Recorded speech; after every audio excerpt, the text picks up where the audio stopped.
All right. Good evening, everyone. Welcome back to episode 2 of the H&M Sports Academy. I once again am Mo, coming out of the West Coast here to talk to you today with my trusty cohort, Mr. Harry. We are here to talk sports at a high level, and give you the type of insight that is priceless. Um, Okay. Today, we are here to go over the preview between the Minnesota Vikings and the Chicago Bears, an NFC North clash that will be occurring tomorrow, Monday, on Monday Night Football. It is a showcase event, prime time, and two franchises who probably don't care too much for each other. So what we want to do today is give a nice thorough preview of the two teams that are going at it with each other, um, and break down what we see with the games. We'll give a quick rundown, talk about the teams, talk about how we see the games playing out, some things to look hmm for, and hopefully you'll like what we have to present to you today. Please, as a reminder, feel free to like, share, and subscribe this content if you are very much enjoying this. And we look forward to having more people on the broadcast, being able to interact with you, take comments, and learn as well as educate as far as the NFL is concerned, the NBA is concerned, sports entertainment is concerned. So, without further ado, I will bring in my trusty cohort, Mr. Harry. And in a general sense, Harry, what do you think about this matchup here that's going on? You being of Chicago Bears fandom and expertise, um, give me a little snapshot on what you think you see coming forward here with this big game.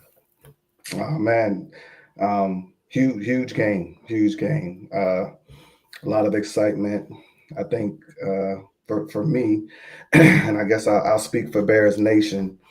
There's a little bit of, like I said, just uh, excitement and anxiety around this game. We've had uh, a great off season. We got the biggest, we caught the biggest fish, and I guess to all the Detroit Lions fans who tried to talk themselves into to believing that Ben Johnson wasn't a huge loss for them. They got a chance to see how much he means to their offense and the play calling, his creativeness. So I think for us, it's really we ready to go. We've been hearing a lot of chatter, a lot of articles around. Caleb, can he get it done? A lot of articles around if Ryan Poles, our GM, is he the guy? A lot of questions around, just the city itself. Are we ready to take that next step? And we're going against a nemesis and O'Connell and Brian Flores, where it's no easy games in the NFL, but you know how I know that Flores defense is super aggressive, and Kevin O'Connell is just as sharp, if not more proven than Ben Johnson is at this point of developing young QBs. So we're going into a game with the mindset to make a statement. And I think that's what you're going to see. You're gonna see a showcase tomorrow night. You're gonna see Caleb grow up, and Ben is gonna have him well prepared and ready to go to play a great football game tomorrow against the Vikings at home at Soldier Field. Awesome, very good, very good. Um, you piggybacked and talked about the acquisition of Ben Johnson. As we saw earlier today in NFL action, The Mm-hmm. Detroit Lions went to Green Bay, took the loss. Didn't look particularly sharp on offense as far as the execution. A lot of struggles there, and you almost can see the erosion of the level of play immediately, which I did not see. Mm-hmm. I thought that they would kind of be trained on a track for the earlier part of the season, and then maybe some of those bad habits or irregular habits would creep in.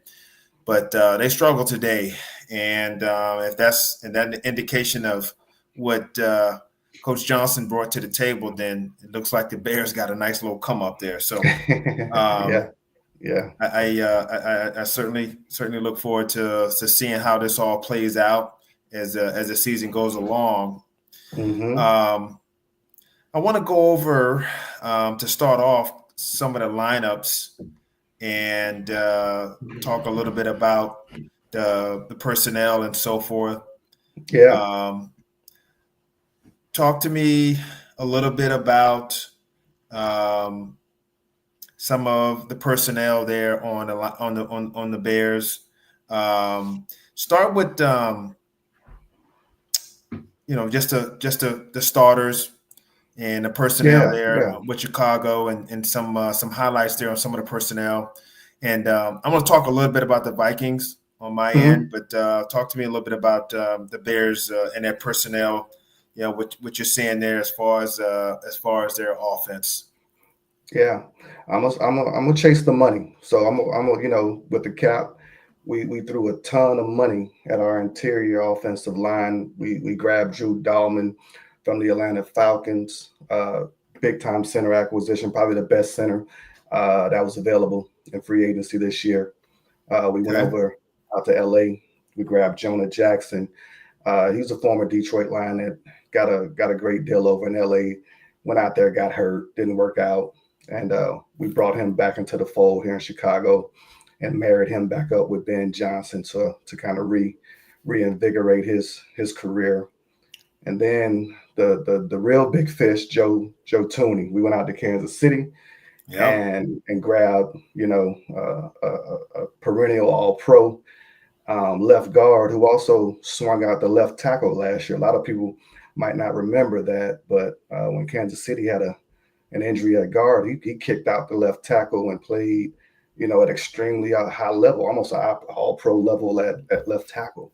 So when you look at what the Carolina Panthers did last year, they rebuilt their interior very quickly, and we followed that model as well. So that's probably the biggest, acquisitions that I see just offensively.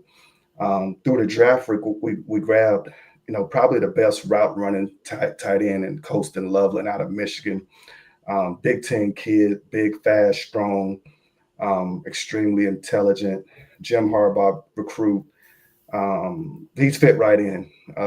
He's one of the guys I want you to earmark as to.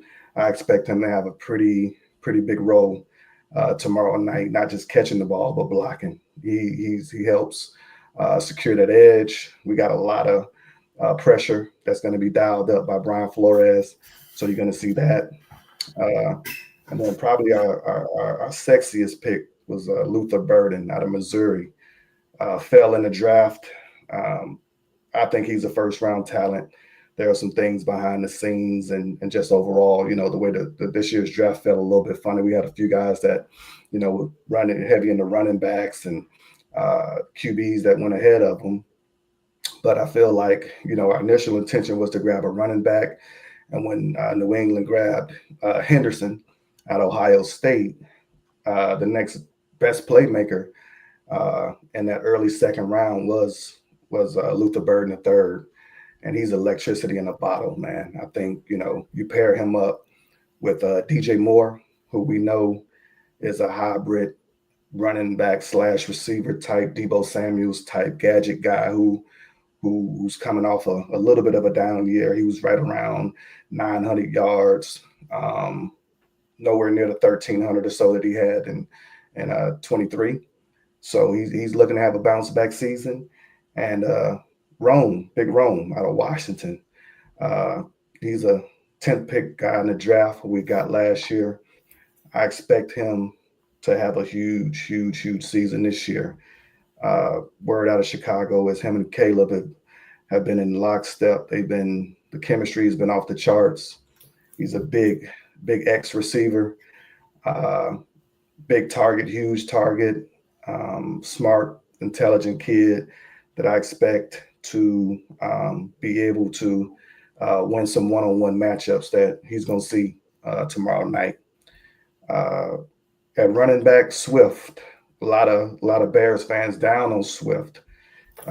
Originally in Detroit, Ben got the best out of him, and he had a great year with Ben. Went over to Philly uh, behind a great old line. He looked okay, didn't look terrible, and ended up signing a big deal. With the Bears after we lost out on Saquon. A lot of people don't know we were in on Saquon before he signed with the Eagles. So he was a nice, concession to get us a starting running back. Last year just didn't, I think he tried to create a little bit too much, bounce a little too much. We ended up, he averaged 3.4 carries, so not where you want to be, but great receiving running back, great, I think overall talent that Ben is going to maximize. And then behind him, we got one of the running back out of Rutgers, Kyle Monangai, led the Big Ten in rushing. I want you to Okay. put an by his name too. Uh, Tough kid. Rutgers comes with a tough program. Shiani's out there, so I expect him to. Ben Johnson said in the press conference, I'm going to say yesterday, that he's gained his trust. And normally rookies, you need to see it on film and in the games and in practices, and he's RB2. So you'll see him in that David Montgomery role, power back, really sound. I'm not need to knock on wood, but he hadn't had a fumble. I don't think he fumbled his whole time while he was at Rutgers. So one of those guys who you can really trust with the ball and assignment sound.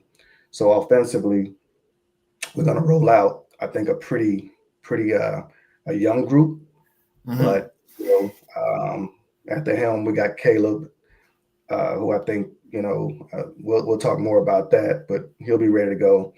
And then we signed Tyson Bagent, as our backup. He flashed in preseason. We just signed him to a 2-year, $10 million deal at backup quarterback. And then our, veteran, kind of wise QB to lean on, Case Keenum. He was out there with Houston and helped CJ Stroud get going. Uh, Great in the locker room. Great to have in your QB room to give some, perspective. And I think that's really the trifecta of you got somebody behind Caleb who's pushing him. You got another guy who's in the room who's teaching him. So I really like our QB room. So offensively, that's pretty much a recap of what you can expect to see out of Chicago on tomorrow. Okay. Awesome. Good stuff there. We'll see how the rookie handles the fumbling situation when I those D know. linemen put those big paws on them. Man, that's a whole nother world out there. We know that, right? So, I just jinxed uh, myself, and I hate that I said it. So,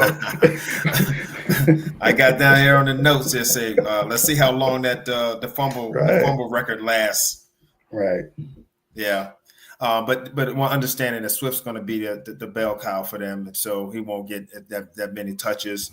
Flipping over to Minnesota, offensively, I think the big thing is to start at quarterback. Last year they had Sam Darnold there at quarterback.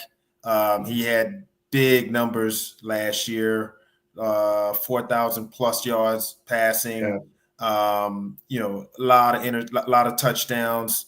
The Vikings had an amazing record. They went to the playoffs, and really they were fighting to win the division. It's a very tough division there with the yeah, Detroit Lions and stuff. And so they get in, they punch their ticket, but with but unfortunately, Sam Darnold started to kind of show some chinks in the armor down the end of the stretch, and so they had to move on from him. They decided not to pay him. He Yeah. goes to Seattle and Mm-hmm. looks good again today, but then kind of folds up down the stretch again today, Right. the 49ers pull that out. So, I guess the leopard not changing the spots too much.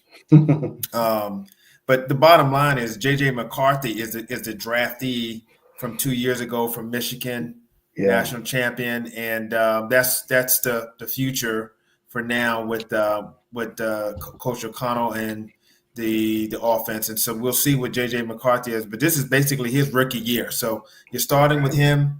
The feature back is Aaron Jones. He is a veteran.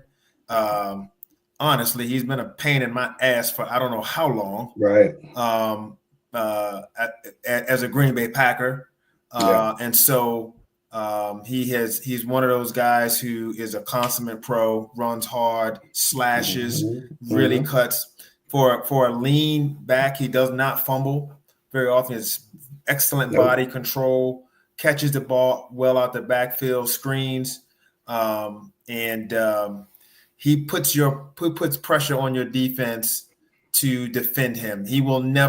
Yeah. Um, he will never self-check. He will never defeat himself. You're going to have to stop him because he's going to find the right holes, make the right decisions. So Right. you got to deal with him. Obviously, the head of the snake with them on offense is probably Justin Jefferson, first team All Pro multiple years. Yeah. I think he's the highest paid receiver in the land. He's a national champion. He's got 17,000 commercials. I mean, what else do you got to say about Justin Jefferson? Just Right. absolute stud. He's circled at the top of your scouting report for Chicago to have to deal with. So, just a wiry guy who's got great range and runs excellent routes, Mm-hmm. hands catcher, Yeah. and can turn something short into a big play. But more than anything, his catch radius and his Yeah. ability to go get the ball is the key. I mean, there's guys in the league that are faster than him or more explosive than him, but Mm-hmm. he just does not miss. He just does not miss, and the guy's tough as nails. I've seen him take some big hits, and he gets up. So his counterpart is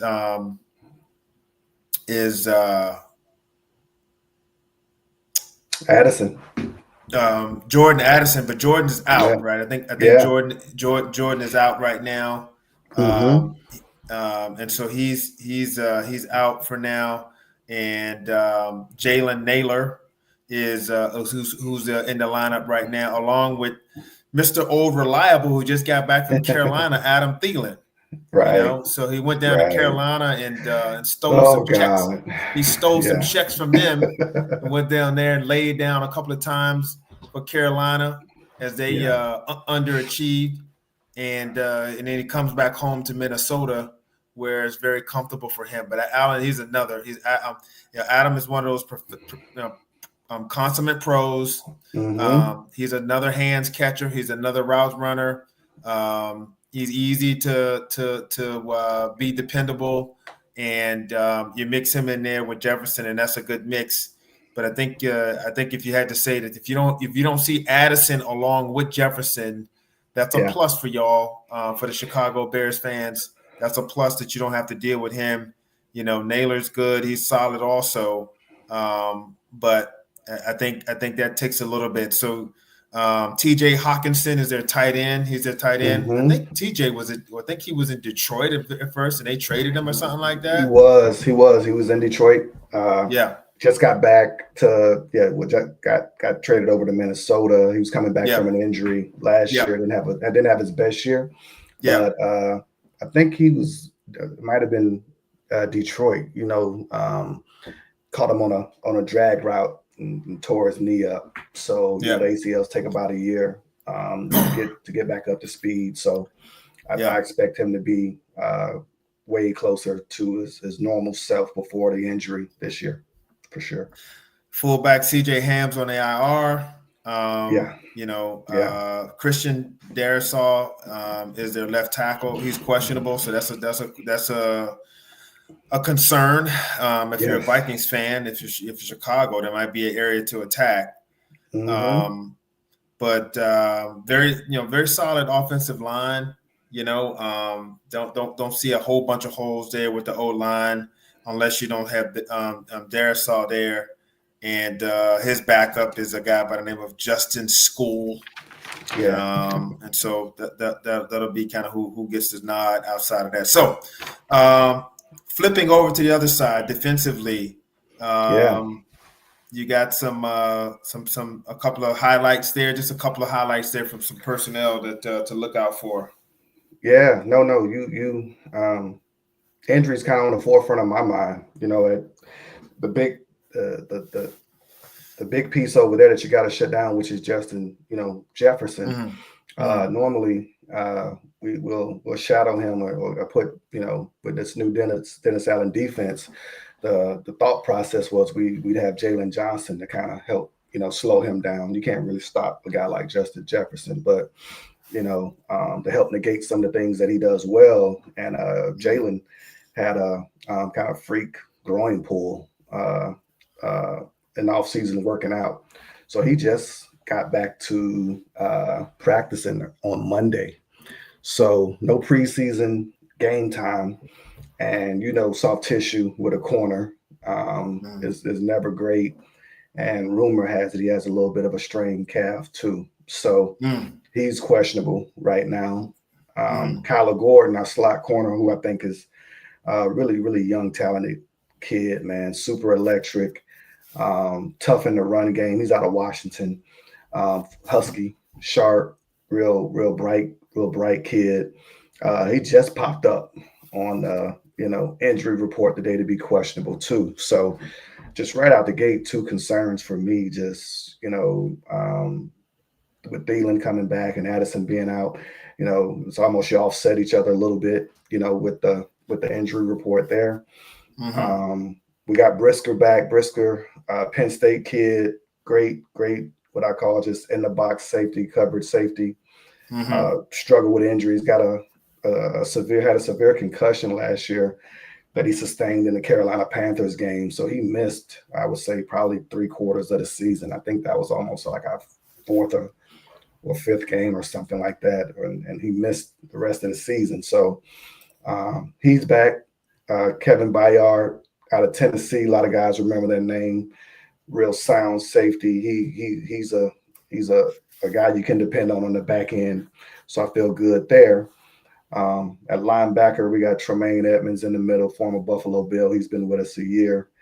Signed a huge contract. Just didn't have a great year for what he's being paid, but I think he was solid in the sense that, on the field he made a few plays, and uh, you're better with him than you are without him. I'll put it that way. But when you look at what you're paying him, we're expecting more. And then I don't know how we got T.J. Edwards in free agency, that same year, and we got him for peanuts. And he was our Roquan Smith replacement, man. He balled out. I mean, just elite level play. And I think he's doubtful. He's out for tomorrow, so that's concerning to me. He's another, run stopper, and in coverage, he's able to decipher and diagnose these route concepts quickly and react. And with him going down, it looks like Ruben Hippolyte. We got this kid out of Maryland, 4.43 guy, super fast. But he didn't even get invited to Indianapolis, man. He was kind of when we drafted him, they didn't even have anything queued up to play at for his draft video. They had to go and dig into the archives to find him. Watched him in preseason. He flashed a little bit, but also he's a rookie, and with rookie linebackers, this always takes time for them to get to a place to where you feel truly comfortable with them. So on the defensive end, that's we're being led by Dennis Allen. Just left the Saints last year. Totally different style from Eberflus. Super aggressive, He likes the corners up in your face. You see a lot of man.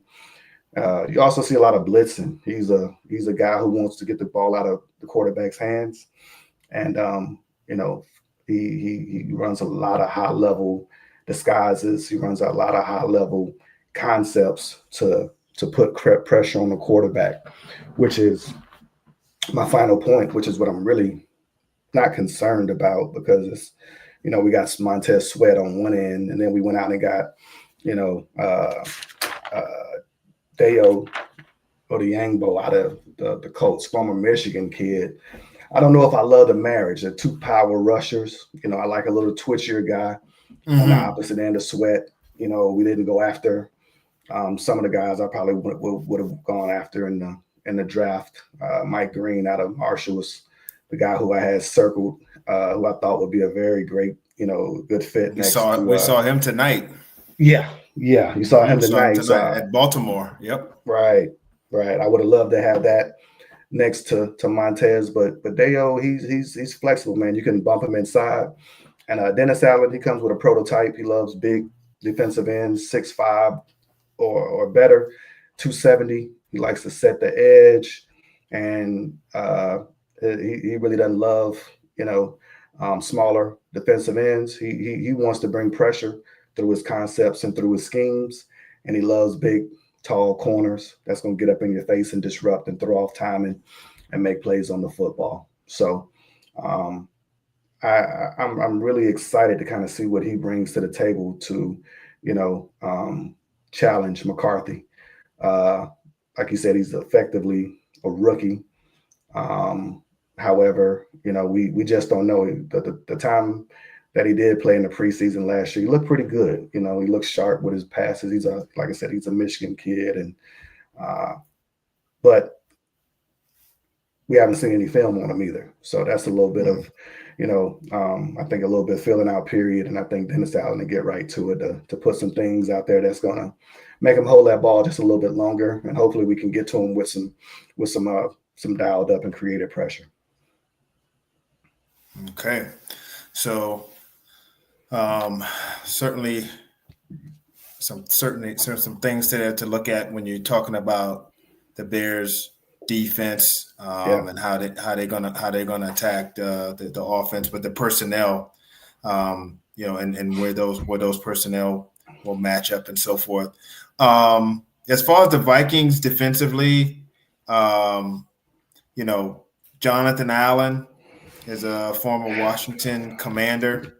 Yeah. So he's a name that sticks out. Javon Hargrave, and I think Hargrave was at San Francisco. Mm. Maybe was he with Philly also? Feels Yeah, like he's it with was Philly maybe too. not. Yeah. Came from Yeah, Philly though. Yep. yeah. So you got two guys who are running around in the NFC doing some damage there, and they kind of come there. Um, in the secondary, you got Isaiah Rogers at cornerback. So he's a pretty solid player. I think the key though is is Harrison Smith, and as long as he's out there, he's kind of the head of the snake. He's the Yeah. guy. So from a Yeah. He's personnel out. standpoint, is he He's out? out. Yeah. He Okay, came up with some sort of illness or whatever, some sort of injury. So they just announced he's out tomorrow. So that's a huge loss for them. that's a big loss for them. Yeah, because I have him. Hmm. I mean, he's a guy you circle on the scouting report simply because Yeah. he knows the defense so at a high level, and he's a consummate pro, and he's Right. always around the ball. He's always around the ball, so he's one of those type of dudes. Byron Murphy is their other cornerback, so he's also pretty solid there. I guess Jay Ward's going to back up Smith, so we'll see what he looks like. Hmm. Um, you know, and so we'll get into kind of the defense and what the coaching looks like and stuff like that. But from a personnel standpoint, those are kind of like the highlights there for Minnesota. Um, solid names. I wouldn't say they're the 85 Bears or nothing like that, but they got what Right. they have, and they got to be dealt with. And really, the reason is because of the coaches. So give me a quick snapshot on Yeah, what your offensive coach likes to do and yeah, what your defensive coach likes to do. Just kind of what their basic philosophies are, yeah. um, and how they like to attack. All right. So Ben Johnson, what I think his saying is, I want everything to look the same, but also look different and be different, right? So Okay. you're gonna see a lot of balanced formations, a lot of 12 personnel, two tight ends, two wideouts, one running back, a lot of condensed formations to help negate some of that pressure that Minnesota's going to bring. Uh, the only guy who's given Flores headaches over the last 2 years is Ben Johnson. Again, I got to knock on wood, man. All my stats are Mm. so positive, but I think he's averaging 31 a game against Flores. And another little, tidbit of information. It's got a little person. It's personal too, because Flores is the one that let him go when he was down in Miami. So when he took over as head coach, so every time Ben Johnson lines up against Flores, he's going after him. And the way he does it is establishing the run, and off the run, he's coming at you with the hard play action to get some big splash plays behind those Right. linebackers and in between those safeties when you know Clean uh, looks. clean looks, right. Mm-hmm. um, Harrison Smith being out uh, is a huge deal because he's the quarterback of their defense. It's everything. And yeah, I think he's going to uh, and we talked about that Packers and and Green, sorry, Detroit Lion game. Yeah. Same players. Detroit didn't lose, everybody healthy, but you watch that offense and you're like, man, what is this? Looks So different. what has Ben bring to the table? I always said play calling is a rhythm, play calling is a feel.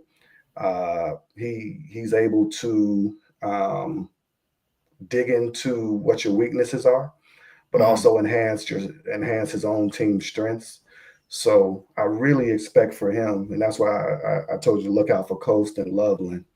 I didn't Mm-hmm. even touch on Cole Komet, who's Yep. probably one of my more solid, one of the most solid tight ends in the league. I expect them to utilize the tight ends to just give Caleb some easy throws. So look for some early rhythm throws off play action just to get Caleb settled in, and a strong running game. I expect, we got Eric Bieniemy, who's our running back coach. His motto is, if it ain't 4.5 yards, you ain't right. So I think the message to our running backs is, we know they shouldn't be dancing around. We got to get 4.5 a pop. And I think from a receiver standpoint, check out DJ Moore. You're gonna see him line up in the backfield to create some mismatches um, for Minnesota. So we'll see how exotic you want to get when we put DJ Moore back there. Do you want to bring in a nickel, and try to match up with him, or a safety, or are you gonna let him, sit down there with the running back? So Ben Johnson's philosophy, you guys have seen it the last 3 years. If it's anywhere near close on fourth down, we're going. He wants to Yeah. score points, Yeah. aggressive, and Okay. from a just like I say from a identity standpoint, we're really looking to establish that these first 4 or 5 games or so. He said it before when he went to Detroit. It wasn't instant, but they still were proficient and they still were efficient in what they were doing to where they were scoring points. They might not have had the talent, but they were buttoned up. And if you look at us, and not to get too off track, but what struck out to me as something that kind of piqued my interest, man. We played our final. I looked at the QBR of every quarterback that played, in the preseason. The Mm-hmm. QBRs were over 90, right? Or 100 or a little bit better, depending on who got the most reps. And systemically, that tells me you understand what's supposed to be happening. You know where you're supposed to be. You're operating at a precise, your depths, your lineups, your alignments are right where they need to be. The quarterback's eyes are in the right place, and he used a really nice analogy, man. He said, "I want my quarterbacks to be like Navy SEALs, man. When they come in and they taking over a building, and as they go in, their checkpoints. They're just kind of going through those checkpoints. So I think he's built in a lot of rigor around and structure around what should be happening. So that helps to minimize the mistakes and some of the the doubt in our QBs. And they've been playing at a really, really high level. And I think that's what you're going to get. You're going to get a guy who's going to attack. You're going to get a guy who's going to run the football, and he's going to take shots to cut your throat. And he looks like he's a nice guy, but I've been saying it. He's a modern day Bill Walsh.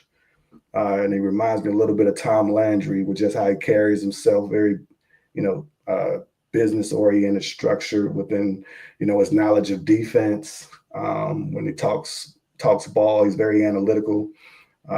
So I'm really excited about what he's going to bring, to the Bears as a play caller and as overall head coach, with his attention to detail, his ability to communicate. And that's what the guys have been talking about. You know, he's very open to communication. And once he's exhausted his communication, he's going to find somebody who can do what he needs to do and what he wants to do. And that's been something that's been missing in Chicago for a while. So the players have received it, and I think you'll see that tomorrow night when the lights come on and the lights get bright. Whether or not we execute it, we'll see. But I'm pretty confident this offense is going to look way more buttoned up than what we looked like last year. Awesome. Talk to me about Mr. Allen, Dennis Allen. Yeah. He of former New Orleans Saints head coaching fame, or infame, however you want to call it, because that was a struggle bus down there when you come. But there's a lot of people in the NFL who are struggle at coaching, but at the head coaching position, but they're great as a coordinator, and this is probably one of them. What's his style? What's his approach there? Just to give me a little snapshot. Yeah, super aggressive. And you're right. I think Dennis is going to be a better coordinator for us than he was a head coach. He brought in Al Harris, and I'm sorry we took Al Harris from the Cowboys. We took him from you. Brought him over as our secondary. Yeah. Definitely heard. Brought him over as our secondary coach. Yeah. I know Bland and Diggs. They raved about him, and loved him. He's also our passing game coordinator, which is, when you look at titles and you look at, what he's being prepared to be, he's on that ascension to be a head coach, right? So Dennis can assemble a staff. He's super detail oriented. He has prototypes. He wants his corners a certain size and certain length, certain speed. He wants his defensive tackle, defensive lineman. We got Grady Jarrett. I didn't talk about him, but coming over from Atlanta, and got Dale and Montez, and I think his whole mission: stop that run. Right? We got to stop the run. We can't let Kevin O'Connell live in 2nd and 3s and 3rd and 3s and short yardage to where he can open up that playbook. So expect run blitzes and expect him to challenge this offense from a physicality standpoint. He's preached that all camp. The Dolphins, we had a couple of joint practices, and Dolphin beat writers just talked about how physical the Bears were, almost on the border, borderline dirty. He wants us, and he talked about paying the price. In order to join his defense, you got to give him 50 up downs or whatever it is. And he's a guy who is coming after you. And from my perspective, every defense that he's led has always been, top 10, top 5 in the sense of being their rating in the league. And I don't see why, like I said, we're a little bit beat up on defense, but I expect, his aggression to remain the same. His philosophy is create turnovers, create chaos, and he's not going to let you sit back there and make reads to beat his defense. He's going to send some pressure and make you get the ball out your hands, and he's going to expect his DBs to come up and make plays. Right? It's not a defense. If you're a DB in his defense and you don't feel comfortable in space, you don't feel comfortable making plays, then you can't play for him.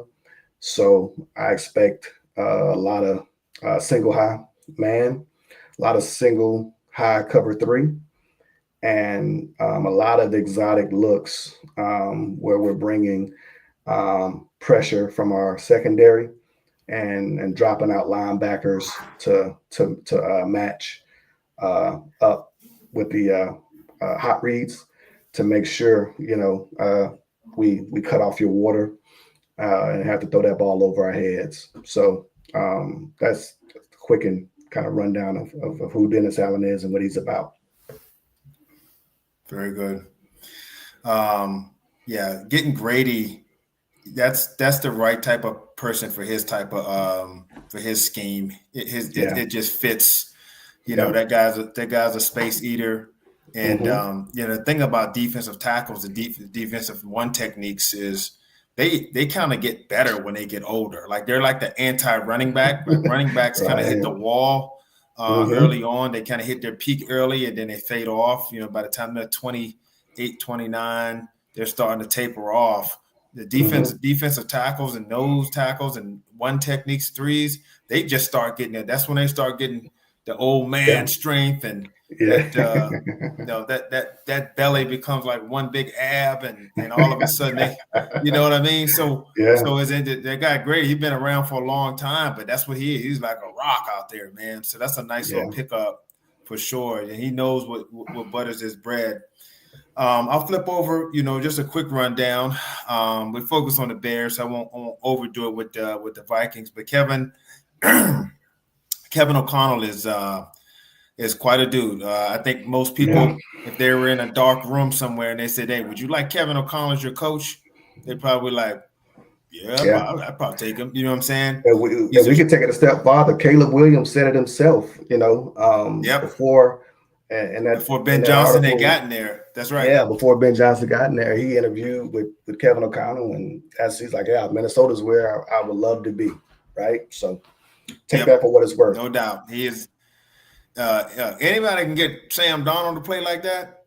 Right. He can coach because I don't know about old Sam there, but he sure as hell looks sharp against with Kevin as his leader, as his coach, and he's just an offensively gifted play caller.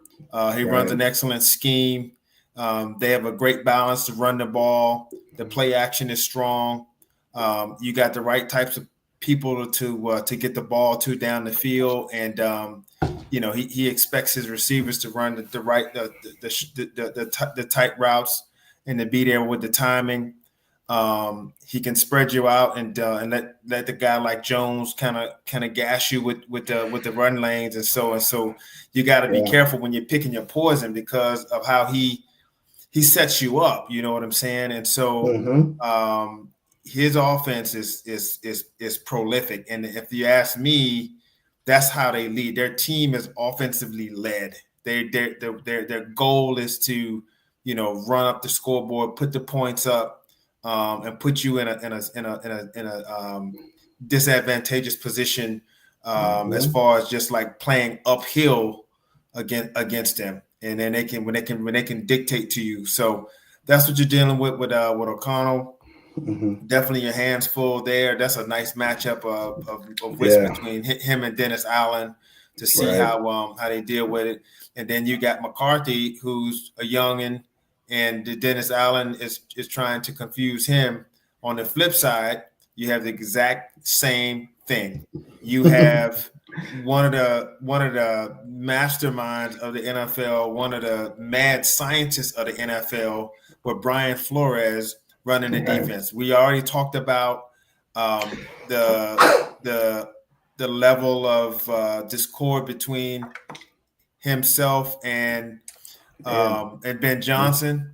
So they're matching wits with each other. No love lost there. And of course, outside of just doing his job, Brian Flores will have nothing more than to make Ben Johnson look less than in his debut.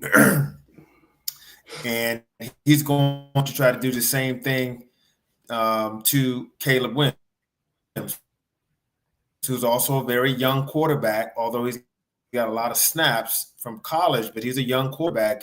And that his goal is to get him confused, is to get him seeing ghosts out there, misreading the coverages, taking chances that he didn't have to take. And Mm-hmm. so that cat and mouse game is going to be going on. And the thing about it is O'Connell gets the score up, gets the offense rolling, gets them downhill, and now you're playing Mm-hmm. catch up. So now you have to fall right into Brian Yeah. Flores' trap as far as like how he schemes you and he baits you Mm-hmm. into stuff. And so Yeah. it's a hell of a challenge for a young quarterback, and for Ben Johnson to keep his team and keep his guys on track and keep them in the right mind frame and understand, hey, there's going to be some plays where you get confused and stuff like that, to settle down and not let that window dressing, defensive window dressing, throw you Mm-hmm. off, and stick to your principles. So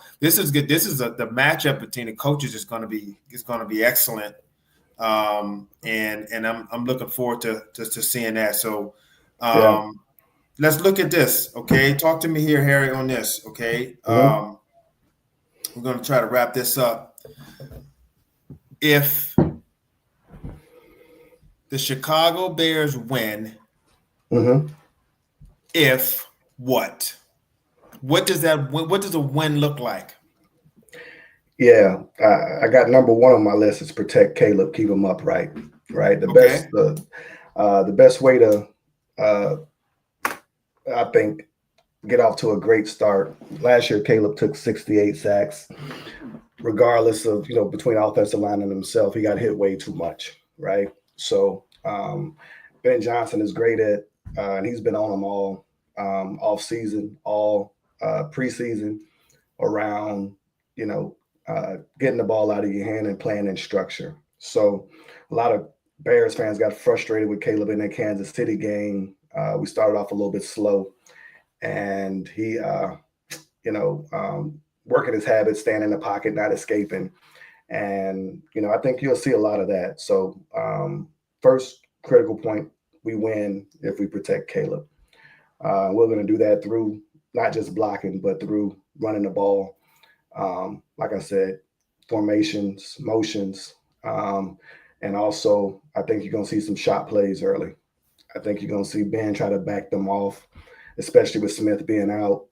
And that front, man, with Allen and um, you know Hargrave, those aren't guys that consistently just beat up front by not giving them some eye candy, some different blocking schemes. So Mike, from I think it's Dan Rocher, came from Saints off that Sean Payton tree, as our offensive line coach. So I expect to see some not exotic blocking, but just some different angles, some different eye candy, to try to get these guys to take some false steps to slow them down. The big thing I want you guys to take a look at is, and it's a critical point, how fast we break the huddle. Because up until that 15-second mark, Ben can give Caleb the answers to the test, right? Yep. So the other thing I got circled here is just us being efficient, right? Calling the play, getting in and out of the huddle, no pre-snap penalties, getting to that line of scrimmage early, so Yep. Ben can help Caleb decipher what he's seeing, and put Minnesota in a position to where they can't get too exotic and too loose. So you're going to see us go tempo just to slow them down a little bit. You're going to see some quick snaps just to catch them and some things. You're gonna see some motions, late motions, to see if we can get them confused. But all of those things are gonna be done to protect Caleb, uh, along with running that ball. Defensively, stop the run. If we can stop the run and neuter Kevin O'Connell where he can't utilize that play action. I would love to see, McCarthy, can he drop back in that, or, we don't drop back as much. Can he stand in that shotgun and take that snap? And can he, decipher and read a defense under duress, right? Um, if we can get them one to make them one dimensional, if we can somehow, get them playing uphill early at home, get our crowd into it, uh, by stopping that run. We can't let Jones, and I think they grabbed the running back from San Francisco, if I'm not mistaken, too, who's a pretty Yep. big deal for them. Jordan Mason. Yeah, Jordan Jordan. Mason, who, yeah, Yep. who's a pretty good back. He didn't get a whole, with, the slew of backs they had in San Francisco. I think he was a little bit expendable, but kid is talented. Yep. So if we Tough, can, tough runner yeah, too. yeah. So if we can slow the run game down, and get them one dimensional. To me, those are our keys to victory. You know, um, at the end of the day, we're at home. We have expectations and standards that we need to meet. And I would be thoroughly, thoroughly disappointed if we came out and we didn't have a plan to protect Caleb and keep him upright, and we didn't stop the run for Minnesota to keep Jones and Mason from beating us. Very well. Very well said. Want to give a quick shout out to to Becky um, and Billy, a couple of our new subscribers here. So shout out to y'all. Appreciate you, and look forward to having you on the show and popping Oh in with yeah, some questions and so forth. So we're excited about it, and really appreciate the support here. We're looking to grow here. We're looking to grow. So appreciate it, Becky. yeah. Thank you, Becky. Real quick, if the Vikings win, Mm-hmm. it will be once again because the combination of Jefferson and your running back combination that we just talked about with Jones and Jordan starts to dictate the way the game goes. I do not think that McCarthy is really ready to be in the limelight and be in the spotlight like this. I don't think he's ready to carry the team. So Right. the simple equation is let your running backs run, get the ball to your playmakers, and just stay out of the way and don't Mm-hmm. screw it up. And Right. so, to me, the Vikings, if they are able to manufacture points doing that, um, and keep ahead on the scoreboard to the point where you play into Flores's hands. Right. Um, you know, they got a decent special teams. They got a decent kicker, so they'll be able to put points together. Put points together there. Obviously, kickers are usually the leading scorers on the team, but when it comes down to it, it's going to be how quickly McCarthy can execute O'Connell's system, Yeah. and can he stay out of harm's way, protect the ball, and so forth. That's what it's going to look like.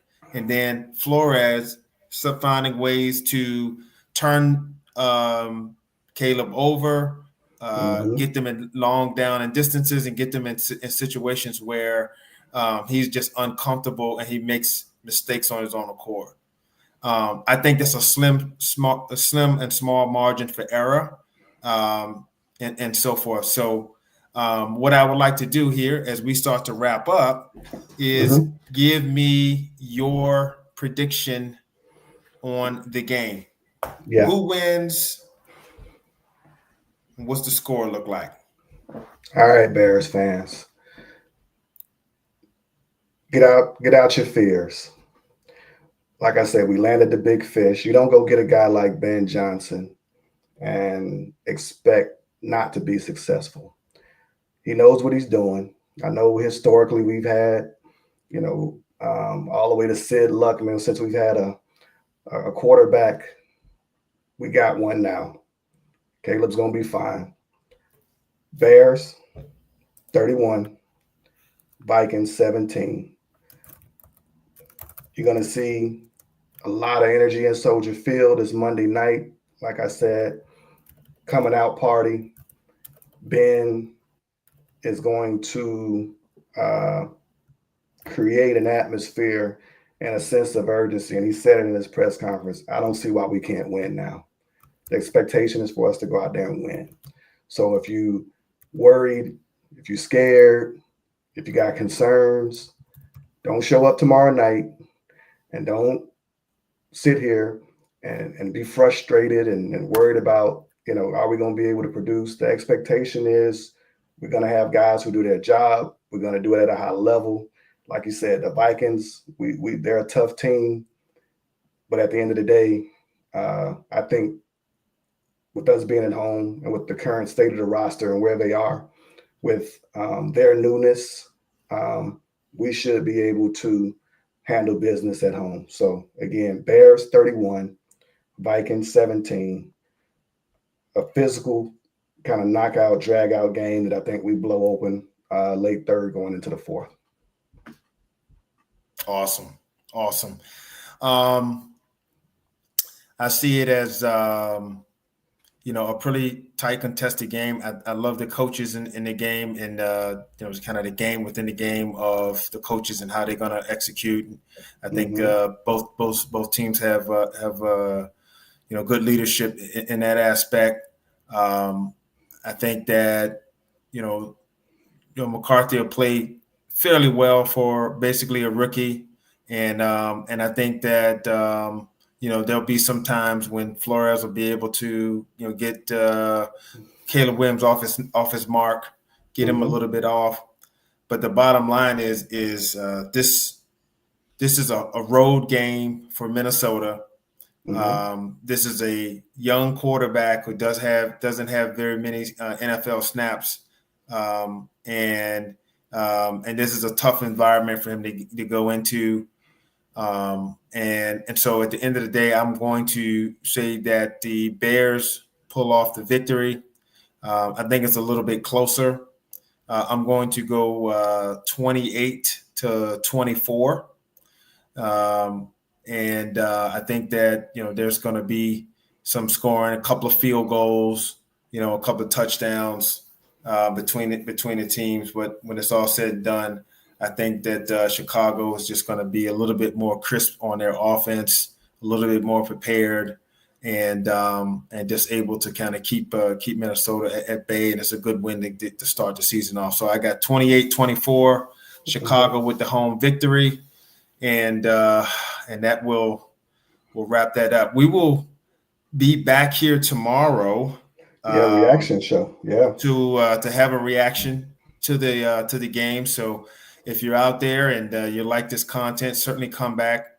As a reminder, we are on all platforms: Facebook, the H&M Sports Academy, Instagram, HM Sports Academy, Twitter X, the H&M Sports Academy, and what am I leaving out? TikTok at HM Sports Academy. Okay. Right.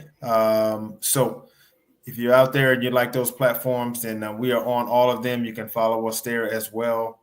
We will be posting content like this on those platforms as well as we continue to adjust and cater to our new audience. So very excited about this game tomorrow. And as always, thank you for having us and for coming out here to listen to our content. Once again, please remember to like, share, and subscribe, especially to our YouTube channel at HM Sports Academy, and you will find us there. Until tomorrow, you all have a great night, and we look forward to talking to you. See ya. All right. Bear down.